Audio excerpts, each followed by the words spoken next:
ये बड़ी खबर इस वक्त सामने आ रही है सूत्रों के हवाले से। बड़ी खबर देखिए, मध्य प्रदेश के पूर्व मुख्यमंत्री कमलनाथ पहुंचे हुए हैं दिल्ली और बीजेपी ज्वाइन करेंगे, बीजेपी में शामिल होंगे। सूत्रों के हवाले से बड़ी खबर सामने आ रही है। बेटे नकुलनाथ के साथ बीजेपी ज्वाइन करेंगे कमलनाथ। देखिए, काफी वरिष्ठ नेता कमलनाथ और काफी लंबे वक्त से कांग्रेस में रहे हैं कमलनाथ। इंदिरा गांधी के जमाने से कांग्रेस में है कमलनाथ और कमलनाथ के साथ साथ 10 से 12 एमएलए भी बीजेपी ज्वाइन करेंगे। ये भी खबर सामने आ रही है सूत्रों के हवाले से। ये बड़ी खबर, मध्य प्रदेश के पूर्व मुख्यमंत्री कमलनाथ और कांग्रेस के दिग्गज नेता कमलनाथ अपने बेटे नकुलनाथ के साथ बीजेपी ज्वाइन करेंगे। ये बड़ी खबर इस वक्त सामने आ रही है। काफी वरिष्ठ नेता और देखिए, कांग्रेस में लंबे वक्त तक रहने के बाद इंदिरा गांधी के जमाने से कहा जा रहा है कि कांग्रेस में जो कमलनाथ है वो महत्वपूर्ण भूमिका लगातार निभाते रहे हैं, अलग अलग पदों पर रहे। मध्य प्रदेश के पूर्व मुख्यमंत्री और अब बीजेपी में शामिल होंगे। अपने बेटे नकुलनाथ के साथ बीजेपी में शामिल होंगे। और दिल्ली से संवाददाता दीपक हमारे साथ जुड़ गए हैं। दीपक, क्या जानकारी सामने आ रही है? कमलनाथ और नकुलनाथ दोनों बीजेपी ज्वाइन करेंगे। जी बिल्कुल शांतनु, आप पार्टियों में जो फेरबदल देखने को मिल रहा है वो सबके सामने है। आज सुबह ही देखा गया था कि मध्य प्रदेश के पूर्व मुख्यमंत्री कमलनाथ और उनके बेटे नकुलनाथ ने अपने सोशल मीडिया एक्स से कांग्रेस का लोगो हटाया। वहीं अब सज्जन सिंह भी अपना कांग्रेस का लोगो सोशल मीडिया से हटा। वहीं आज कमलनाथ यहाँ पे दिल्ली भी पहुंचे हैं और कयास ये भी लगाया जा रहा है कि दिल्ली पहुंचने के बाद वो बीजेपी के शीर्ष नेतृत्व जेपी नड्डा से और अमित शाह से मुलाकात भी करेंगे और इस मुलाकात के बाद वो बीजेपी में शामिल हो सकते हैं। तो कहीं ना कहीं ये कह सकते हैं कि कांग्रेस को एक बड़ी झटका और लगने वाली है, क्योंकि लोकसभा चुनाव से पहले हम देख चुके हैं कि कांग्रेस के जो बड़े चेहरे हैं, चाहे हम बात कर लें आचार्य प्रमोद कृष्णन की बात करें, चाहे हम की, तो ये तमाम जो बड़े चेहरे हैं वो कहीं ना कहीं कांग्रेस से छूट रहे हैं, कांग्रेस को छोड़ करके बीजेपी में शामिल हो रहे हैं। तो कहीं ना कहीं कांग्रेस के लिए एक बड़ी चुनौती है, क्योंकि गठबंधन एकजुट हुआ था, एक गठबंधन एक साथ लोकसभा चुनाव लड़ने वाला था। लेकिन फिलहाल इंडिया गठबंधन का जो हाल है, कहीं आम आदमी पार्टी पंजाब से अकेले चुनाव लड़ेगी।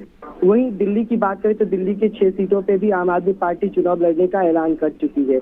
तो अब देखना ये हो कि 2024 के इस लोकसभा चुनाव में कांग्रेस पे क्या रुख करती है और उसका अगला कदम क्यों होता है, क्योंकि एक तरफ जहां राहुल गांधी की भारत जोड़ो न्याय यात्रा चल रहा है, वहीं और दूसरी तरफ जो कांग्रेस की जो बड़े पदाधिकारी, बिल्कुल जैसे जैसे देखिए कमल, जिस तरह से कहा जाए कि भारत जोड़ो न्याय यात्रा आगे बढ़ रही है, वैसे वैसे तमाम जो पार्टी के नेता हैं वो भी साथ छोड़ते हुए नजर आ रहे हैं। लेकिन कमलनाथ के साथ कहा जाए कि दीपक, अगर बात की जाए, कमलनाथ काफी वरिष्ठ नेता हैं। विधानसभा चुनाव से पहले से ही कहा ये जाए कि ये सेटिंग चल रही थी, बातचीत चल रही थी और अब उन्होंने जो ऑफिशियली कहा जाए कि बीजेपी के साथ ज्वाइन करने की जो खबरें जो है वो सामने आ रही है। हालांकि ये भी सूत्रों के हवाले से खबर सामने आ रही है, लेकिन जिस तरह के संकेत मिल रहे हैं, आपने बताया कि उन्होंने अपने सोशल मीडिया हैंडल से कांग्रेस हटा लिया है और इसके अलावा बीजेपी के नेता भी इस तरह की इस तरह के ट्वीट कर रहे हैं जहां पर वो कमलनाथ की फोटो लगाकर जय श्री राम लिखते हुए नजर आ रहे हैं। तो इन सब के बीच सवाल यही खड़ा होता है दीपक कि क्या विधानसभा चुनाव से पहले से ही बातचीत चल रही थी और या फिर विधानसभा चुनाव के बाद इस बातचीत की शुरुआत हुई है और अब बीजेपी में शामिल होंगे कमलनाथ? जी बिल्कुल, हम देख सकते थे कि किस तरह से पिछला विधानसभा चुनाव में मध्य प्रदेश में कमलनाथ ने अपना सरकार बनाया था, लेकिन लगभग 2 साल के बाद ही वहां पे सरकार का फेरबदल हो गया और फिर वहां पे एनडीए बीजेपी ने अपना सरकार बनाया। उसके बाद फिर दूसरी विधानसभा चुनाव में बीजेपी वहां पे पूर्ण बहुमत से अपनी जीत हासिल की। तो कहीं ना कहीं कह सकते हैं कि कमलनाथ, और जब मध्य प्रदेश में चुनाव हुआ था, जब नतीजा सामने आया था, तो कमलनाथ शिवराज सिंह चौहान से मुलाकात करने भी पहुंचे थे। उसी वक्त से कयास ये लगाया जाता था कि कहीं ना कहीं कमलनाथ बीजेपी की तरफ अपना रुख, अपना झुकाव दिखा रहे हैं। और उसके बाद हालांकि यही हुआ कि कुछ समय के बाद कमलनाथ और उनके बेटे नकुलनाथ भी अब बीजेपी की तरफ अपना कदम बढ़ा चुके हैं। हालांकि अभी पूरी तरह से स्पष्ट नहीं हो पाया है कि वो बीजेपी में शामिल हो रहे हैं, लेकिन जो उम्मीद की जा रही है, जो नतीजे देखे जा रहे हैं, क्योंकि पहले सोशल मीडिया से कांग्रेस का नाम, और देखिए दीपक, इसी के बाद जिस तरह से आपने कहा कि देखिए वो मिलने के लिए पहुंचे हुए थे, लेकिन अगर एपिसोड देखा जाए के बाद एक लगातार, क्योंकि ये जिस तरह के तमाम ओपिनियन पोल्स जो है वो सामने आए थे और कहा जा रहा था कि कांटे की टक्कर मध्य प्रदेश में दिखाई जा रही है, लेकिन जिस तरह के नतीजे मध्य प्रदेश में आए हैं वो सभी को चौंकाने वाले थे और एक तरफा भारतीय जनता पार्टी ने वहां पर जो है वो जीत हासिल की है। तो ऐसे में सवाल जो है निश्चित तौर पर दी पर खड़े होंगे।